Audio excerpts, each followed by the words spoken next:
Gusto ko lang malaman mo na ikaw yung tao na nagturo sa akin kung paano magmahal ng todo. Ikaw yung tao nagturo sa akin kung paano ba maramdaman yung totoong pagmamahal sa isang tao. At ikaw yung tao na nagturo sa akin kung paano ba mag-alaga ng relasyon. Ikaw din yung tao nagturo sa akin kung paano maging kalmado sa lahat ng sitwasyon.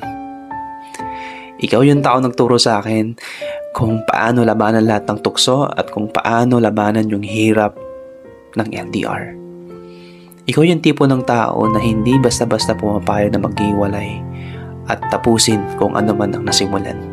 Bagkus, ikaw yung tao na may lakas ang loob para harapin at ayusin kung ano man kusa sa problema natin. Bilib ako sa'yo. Dahil ikaw yung tao na hindi basta-basta nag-give up sa isang matatag na relasyon. Ang hinahangad mo ay maging masaya, tahimik at peaceful na relationship. Ikaw yung tao na mas pipiliin mo na maging simple lang kaysa maghangad pa ng marami. Napakasimple ng gusto mo.